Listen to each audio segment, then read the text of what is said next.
ऐसा कैसे निश्चय कर लिया कि भजन नहीं हो रहा? क्यों नहीं हो रहा है? क्यों नहीं होगा? हमारा मानव जीवन वो संपूर्ण शक्ति संपन्न है जिससे भगवत प्राप्ति करनी है। बिना भजन के भगवत प्राप्ति असंभव है। भजन हमारा जीवन। आज हम सुबह साधकों से यही कह रहे थे, लोग जीते कैसे हैं बिना भजन के? विषय सेवन, विषय चिंतन, प्रपंच चिंतन, ये सब बन सकता है, भजन नहीं बन सकता। कैसी बात करते हो? प्रयासरत क्यों नहीं हो? इतना क्यों इंद्रिय और मन को प्रोत्साहन दे दिया विषयों के लिए कि वो भजन के लिए ना बोल दिया कि भजन ना बने तो भगवत प्राप्ति कर? किस उद्देश्य का पालन करने के लिए मानव जीवन प्राप्त किए? क्या उद्देश्य है? क्या रुपया, समाज प्रियता, मान प्रतिष्ठा, ये सब यहीं धरी रह जाएगी। इंद्रियों का दुलार, मन का दुलार, ये नरक की प्राप्ति कराएगा। हम भगवान के निज अंश हैं। हम भगवान के भक्तों के संग से अपने मन को जबरदस्ती बलात् भजन में लगाएंगे। हम अविनाशी भगवान के अंश हैं, हम क्या नहीं कर सकते? ये कैसे कह दिया कि हम भजन नहीं कर सकते? नहीं, बिल्कुल गलत। निरुत्साहित होकर ऐसे वचन ना बोलने चाहिए और ना ऐसे वचनों को सुनना चाहिए। भजन नहीं कर सकते और सब कर सकते हैं। हमारी वाणी है, बोल सकते हैं, तो राम क्यों नहीं बोले? राधा क्यों ना बोले? कृष्ण क्यों ना बोले? मृदु क्यों ना बोले? हितकर क्यों ना बोले? हाथ है तो हम परोपकार क्यों ना करें? पैर है तो हम प्रदक्षिणा क्यों ना करें? हृदय है तो हम भगवान को समर्पित क्यों ना करें? अन्य साधन सब शून्य है। भगवान का नाम जप ही अंक है। जैसे अंक रखने से शून्य 10 गुना महत्व रखता है, अंक हटा देने पर शून्य का कोई महत्व नहीं। ऐसे ही भगवत चिंतन शून्य, हर सत्क्रिया यहां से ब्रह्मलोक तक ले जाएगी, लेकिन ब्रह्मलोक भी नाशवान है।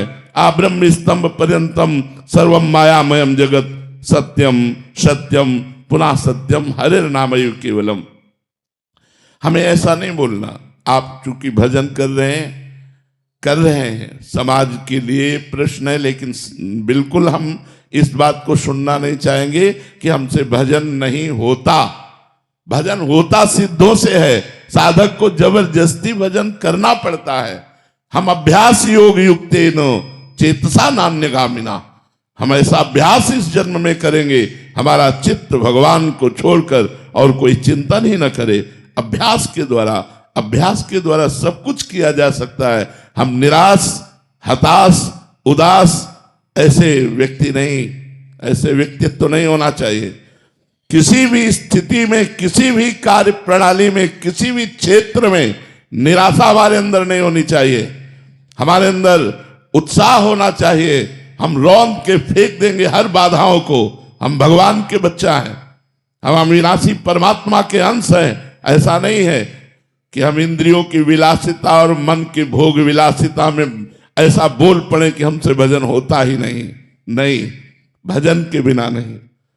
भगवान की प्राप्ति के लिए सुलभ मार्ग भजन है। भगवान का जितना चिंतन किया जाएगा उतना ही हम माया से हटकर भगवान के समीप होते जाएंगे। अनन्य चेता सततम यो माम स्मृति नित्य सा तस्याहम सुलभा पार्थ। भगवान उसके लिए सुलभ होते हैं जो नित्य निरंतर भगवान का चिंतन करता है। अपने चित्त को भगवान के चरणों में लगाने में परेशानी क्या है? जब युद्ध जैसा कार्य भगवान का चिंतन करते हो सकता है, तो कौन सा ऐसा कार्य है जो भगवान का चिंतन करते ना हो? हम मुख में भगवान का नाम स्मरण कर रहे हैं मधुर मधुर, और शरीर से हम चेष्टाएं कर रहे हैं, कर्म कर रहे हैं, और वो कर्म भगवान को अर्पित कर रहे हैं। हम नित्य प्रतिक्षण भगवान के नजदीक पहुंच रहे हैं। भगवान का विस्मरण करके केवल धन संपत्ति और भोगों की चाह में भटकना, ये तो दिव्य मनुष्य जीवन को व्यर्थ नष्ट कर देना है। इसलिए सबसे प्रार्थना है, ये शब्द तो आना ही नहीं चाहिए कि भजन के बिना हमारा जीवन किसी कार्य का नहीं है, हम भजन नहीं कर सकते, ये शब्द नहीं आना चाहिए कि भजन नहीं कर सकते। भजन के बिना जीवन किसी कार्य का नहीं। जब आप सुअर कुत्ता बनोगे तब भजन करोगे, जब आप पशु पक्षी बनोगे तब भजन करोगे। अरे दुर्लभो मानुषो देहो, इतना दुर्लभ मनुष्य शरीर मिला, यदि इस मनुष्य शरीर में अपने प्रभु से प्रेम न कर पाए, प्रभु को रिझा न पाए, तो और क्या है। और प्रभु के प्रेम की प्राप्ति, प्रेम मूल यह नाम है, भगवान का नाम ही प्रेम मूल है। ब्रह्म राम ते नाम बड़ वरदायक वरदान, भगवान से भी बढ़कर भगवान का नाम है।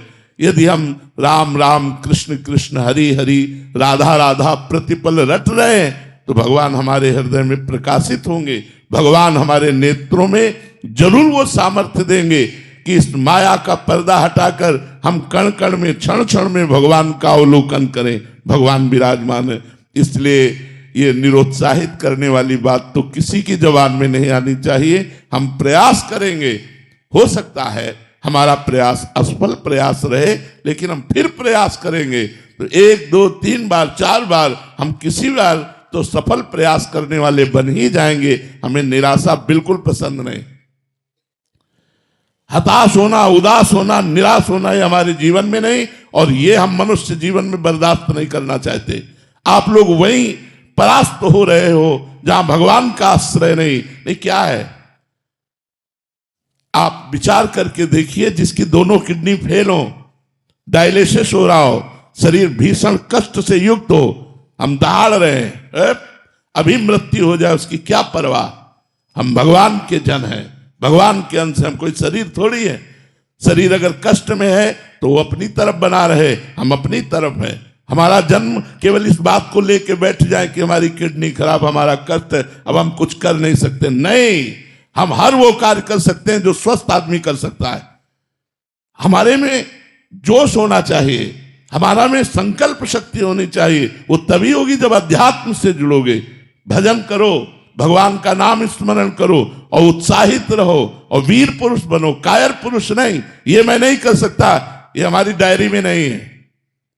अधर्म की बात अलग है, धर्म और सही मार्ग में चलने के लिए ये मैं नहीं कर सकता, ये डायरी में नहीं। हमें जो सतमार्ग में करना है वो हम करेंगे। भजन बड़ा है या माया का प्रकोप बड़ा है, भगवान की कृपा बड़ी है या माया का प्रकोप, ऐसा नहीं। हम सबसे प्रार्थना करते हैं आप लोग कायर बनोगे तो ना इस लोक के रह जाओगे ना परलोक के रह जाओगे, और वीर बनोगे तो जो चाहोगे वो प्राप्त कर लोगे।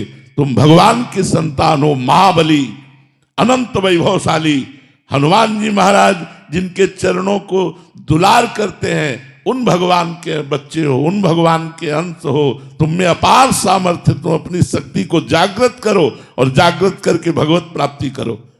जब हम भगवान को अधीन कर सकते हैं भगवान का नाम जप करके, तो और क्या नहीं कर सकते। इसलिए खूब नाम जप करो। जबान हिलाने में क्या जाता है, राधा राधा राधा राधा राधा राधा, इसी से भगवत प्राप्ति हो जाएगी। जो कर्म करो भगवान को समर्पित करो, खूब नाम जप करो। देखो भोग विलास तो लंका में भी बहुत था, लेकिन विभीषण जी ने भक्ति की कि नहीं की। हम वही बात बार बार आपको दोहरा रहे हैं। हमारा जिद्दी स्वभाव होना चाहिए। हम जिस कार्य को करना है उसे करके रहेंगे, चाहे लाख बाधाएं आए, मुझे परास्त कोई नहीं कर सकता। अगर हमारा स्वभाव इस गोटी का रहेगा तो हमें कोई परास्त नहीं कर सकता। लंका निश्चर निकर निवासा, यहां कहां सज्जन कर वासा। जहां एक भी सज्जन पुरुष नहीं, घोर राक्षसी प्रवृत्ति का तांडव हो रहा है, वहां विभीषण जी ने वो भक्ति की कि भगवान कह रहे तुम सारी के संत प्रिय मोरे, धरो देह नहीं आन निहोरे। तुम्हारे जैसे संतों के लिए मैं अवतार धारण करता हूं। जब लंका जैसे क्षेत्र में भक्ति का विस्तार विभीषण जी ने अपने हृदय में कर लिया, तो हम चाहे अमेरिका में हो, चाहे हॉलैंड में हो, चाहे इंग्लैंड में, कहीं भी हो, जब हम नहीं बदलने वाले तो हमें कोई नहीं बदल सकता। हम मांस नहीं खाना चाहते, कोई नहीं खवा सकता। हम मदिरा नहीं पीना चाहते, कोई नहीं पिला सकता। हम व्यभिचार नहीं करना चाहते, कोई नहीं करा। और अगर हम करना चाहते हैं तो भारत में क्या वृंदावन में करोगे? क्या नहीं है यहाँ? अगर भगवान है तो सब कुछ है। यहाँ भगवान भी है तो सब कुछ है। अगर हम भजन ना करना चाहें तो वृंदावन में भी भजन नहीं होगा, और भजन करना चाहे